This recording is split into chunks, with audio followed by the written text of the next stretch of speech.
Welcome to the deep dive. Okay, let's get straight into it today. The Los Angeles Lakers. That first round playoff exit definitely raised some eyebrows. So what's the thinking inside the organization? How do they plan to, get back into that series championship mix?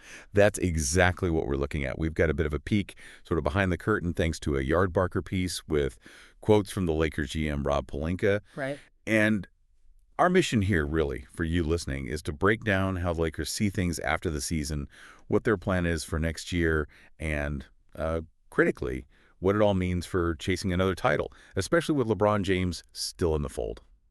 Okay, LeBron, let's start there. Pelinka was pretty glowing in his comments, wasn't he? Yeah, he was. Calling him one of the GOATs, talking about his selfless leadership. He even pointed out how LeBron was willing to play off-ball more, his defensive commitment. It sounds like they still view him as absolutely central. Absolutely. And it's interesting, isn't it, how much they still value that adaptability, this far into his career. Mm-hmm. And the performance backs it up.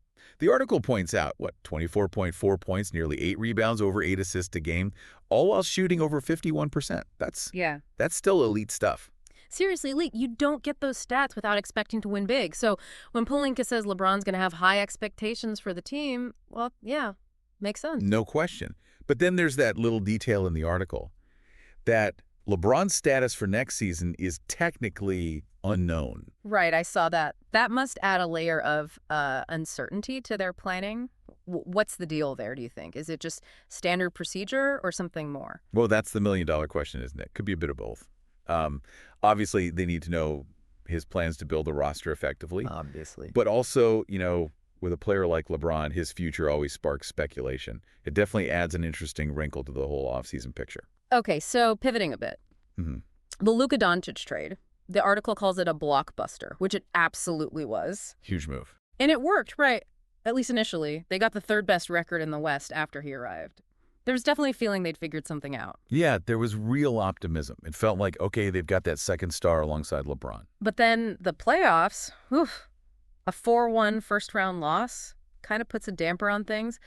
How did Pelinka explain that difference, the regular season success versus the playoff flameout? He used this interesting metaphor, said it was like building an airplane in the sky after the trade deadline. Okay. Meaning they made this massive change mid-season, and now the off-season is their chance to finally land it and see what we had to change. It basically admitting, yeah, look good for a while, but the playoffs showed us the flaws. And he was pretty blunt about one specific flaw, wasn't he? He was. Trading their center to get a point guard. He literally said, when you trade your center for a PG, it's going to create issues.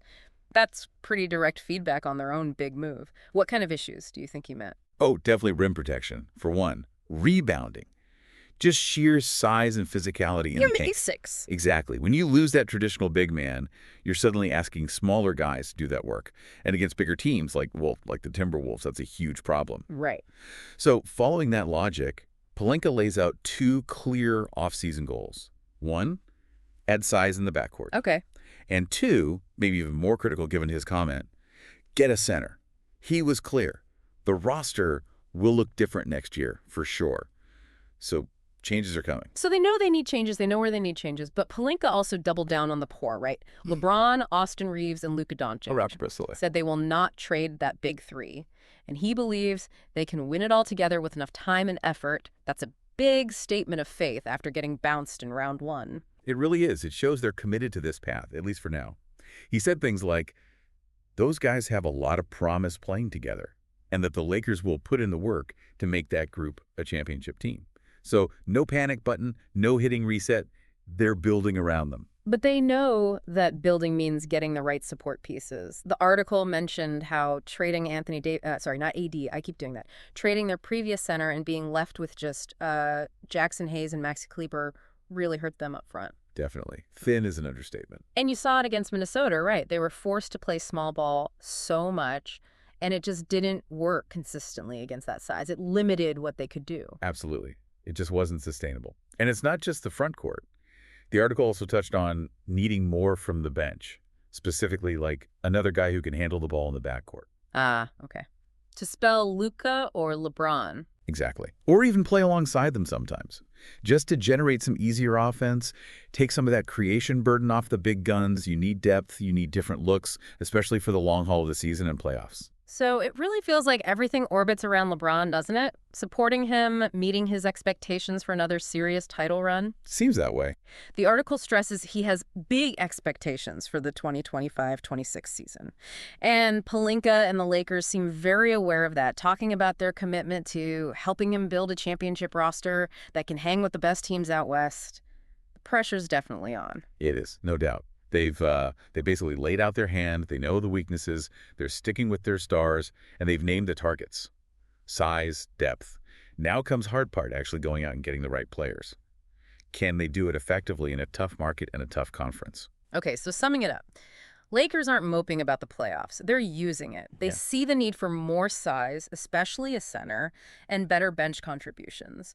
But they're also all in on the LeBron Reeves-Doncic trio winning it all. Mm-hmm. And driving all this, LeBron's expectation to be right back in the championship hunt next season. Precisely.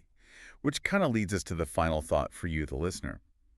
Knowing what we know now, LeBron's timeline and expectations, the commitment to this specific core, the identified needs for size and depth, what do you think are the most realistic, the most impactful moves the Lakers could actually pull off this offseason? What gets them genuinely closer to a title?